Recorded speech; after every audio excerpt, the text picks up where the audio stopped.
A lot of our stories. But either you could dwell on it, or you could take that hopelessness and say, I don't ever want to feel like this again, and let it drive you, and let it be that passion, and let it be that hunger, and let it be that intuition that you get to take advantage of every opportunity that you possibly can. The world is at the palm of your hands. It all depends on what you're doing with it.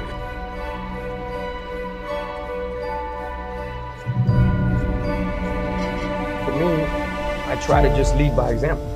I think that to be a prime example of how you want people to be in their community, in their culture, and be able to be in society, you have to start where you're from. So I tell people, if you don't know where you're from, you don't know where you're going. And if you don't stand for something, you're gonna fall for anything. I didn't make it through high school. I went to about 25 different schools, lived in a lot of neighborhoods, good, bad, the worst, you name it. In Georgia, I was in a foster home. It was what we had to do. Economically, whether it was an eviction, whether it was, we didn't have lights, food, electricity, money, whatever it may be, but we survived. When I was in first grade, I lived in a neighborhood called North Miami. And in North Miami, I would go to school, and the kids would make fun of my nose. They were like, Armando, you got a clown nose, Armando.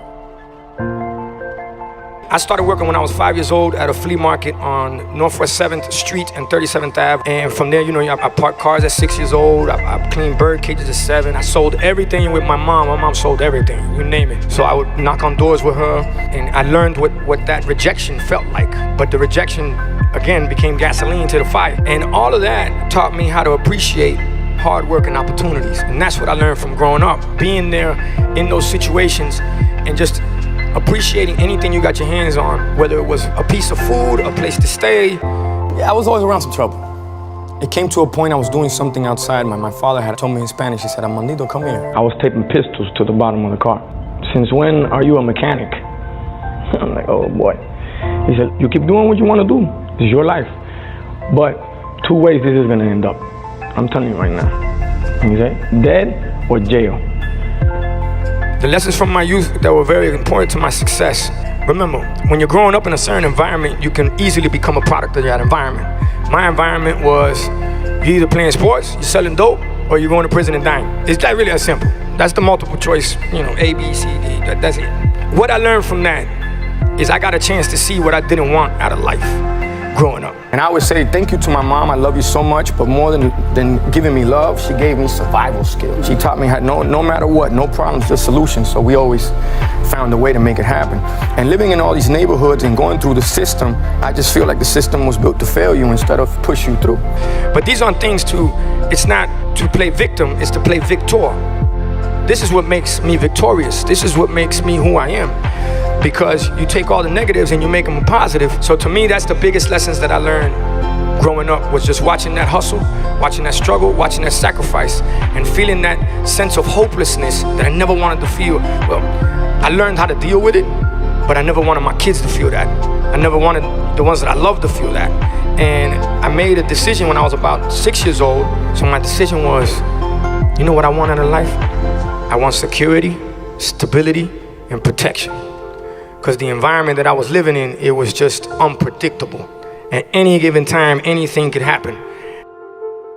Miss Martinez was the one that told me, the biggest risk you take is not taking one. If it wasn't for her, I'd be dead or I'd be in prison. And I always thought about that, and it stays in my mind. So anytime I feel a little iffy about something, I just think about her. Take that risk, man, take that challenge. It was so special to have somebody really say, hey, all I want from you is when you win an award one day, just mention my name and say thank you, because I believe in you. One of my best friends was Dominican. His name is Junior. And one day we were on our way, we're in the neighborhood. In the neighborhood, they used to fight dogs. It is what it is. It's a part of the culture. And we were on our way to a pit fight. Junior turns to me, he's like, that's your name. Your name's Pitbull. Got a little ring to it, I like that. Pitbull, Pit, yeah. And then as I did my research on pit bulls, they're stereotype dogs, as people feel that they're very aggressive, but they're not. They're a part of their environment. If they're in an aggressive environment, they become aggressive dogs. And I saw a fight in a pit. When it bites, it locks, it doesn't let go. It fights to the death for what it believes in. So you apply that to the game, you apply that to my life, you apply it to everything that we've got going on. That's basically what it's become. And for life, I feel that it's always a fight. I don't understand the word lose. I don't understand the word can't. I don't understand the word fail. I understand the word learn. And when you work so hard to get to a certain level, you Google Pitbull right now, I come up before the dog. I always say it's the truth. I'm the only legal Pitbull in Dade County because they're all illegal in Dade County. And what I stand for is, I stand for the world. But anywhere I go in the world, I represent 305 Dade County, Miami to the fullest. If it wasn't for the city, I wouldn't be who I am. And that's what this pit fights for. I love the hustle, love the grind, love the fight. Why does it rejuvenate me? Because when you love it, they say when you do what you love, you'll never work a day in your life. And to me, I love that. I don't like things handed to me. I like to earn it. If you earn your keep, it's fair for you to fight for it. It's about showing up, don't talk about it, be about it. And that's why when you hear me say, take your life from a negative to a positive, what's a story without ups and downs, valleys, peaks, losing? You know, you gotta lose, you gotta slip, you gotta fall. Everybody does. They're not mistakes, they're must-takes. And you don't make mistakes, mistakes make you. So you gotta just take it on. Welcome it. Welcome it. Let it knock you on your ass. You can knock me down, but you won't knock me out. Nobody gets on a roller coaster that just goes straight. And life's a roller coaster, baby. You want it to go up and down and tear and twist and do all of that, because that's what makes it worth living. Failure is the mother of all success. If you don't lose, you don't appreciate a win. That's like a boxer that says he's never been hit. Doesn't exist. That's like a ball player that's never missed. Doesn't exist. But if you're able to pivot, always find a way to mutate, modify, then you'll be all right. But how does that happen? You gotta challenge yourself. You gotta take the risk. The biggest risk you take is not taking one. You gotta be able to think out the box and go, even though everybody's going right, I gotta go left with this one, if you're listening to your gut. I've been raised off of a lot of motivation. My mother, when I was younger, she would put Anthony Robbins tapes, in the car. It's just always keeping me motivated and inspired, so I've always looked for positive ways. So I've done the same thing with music. Patience, passion, perseverance equals success, and working hard. In the music game, you gotta give somebody a good product, make sure they like it. So the difference is my product, you don't snort it, you listen to it. And being an entrepreneur is understanding that the word no is a great word. And no, they taught me, N-O means new opportunity. I love rapping, I love having a great time and telling a story. But what I like to do is show people growth, maturity, and evolution. So a lot of people tell me, it's like, hey Chico, how come you don't rap for the streets no more? I tell them, it's real simple, dog. I rap to get out the streets, not to stay in the streets. Even if you're in the streets, can you imagine, why would you want to push the same product everybody pushing? Now you got to fight for territory. Now you got to fight for a spot. Now you got to fight for a hole. You got to fight for a trap. Imagine if you come up with your own product. Nobody looking at what you're doing. You got your own hole, your own trap, your own block, your own everything. Now you create your own city, your own world. So if you got good karma, then the law of attraction is going to give you great karma. So I think if you're a good person, good business, and work hard, create that reputation, and the puzzle comes together. And the law of attraction, I believe it exists. I'm constantly writing down my goals because I'm writing records. Good thing is that once a record goes, it's basically like your goal is now out there in the universe and everybody's helping you on that goal. Listen, yes, they're party records, you're having fun, you're enjoying, but there's messages in here. You go from either hearing the record to really listening to the record, and then you start to connect the dots. You gotta envision it, you gotta focus, you gotta believe in it, and you gotta get used to the word no. The word no becomes yes. Simplicity is the key to success. So I'll round up that with this. In the word can't is can, in the word don't is do. In the word won't is one, in the word impossible is possible, and in the word impossible is impossible. Once you figure out you're possible, you can break through any barrier, any border, there's no limits, and you live life how you want to live it instead of life living you. My mother always told me nobody's dumb, nobody's stupid. It's just, you gotta figure out how you learn. It's almost like think of it as a garden. You plant certain seeds. Some grow quicker than others. Some take a little longer. Some need more TLC than others. But living in this society of instant gratification, I want you to understand this. It's a marathon, not a sprint. And more than anything, at a young age, understanding that it's not about the money. My mother always said, money's a passport, allows you to come and go, but it does not make you. You work hard for the money, so the money work hard for you. Money don't make you, you make money. Make a difference, take a risk. That's how you really live out your dream. But if you're worried about what everybody's talking about you, forget about it. Then you're caught up in the noise. I still got a BlackBerry. What does BlackBerry allow me to focus on? Family, business, that's all I need to focus on.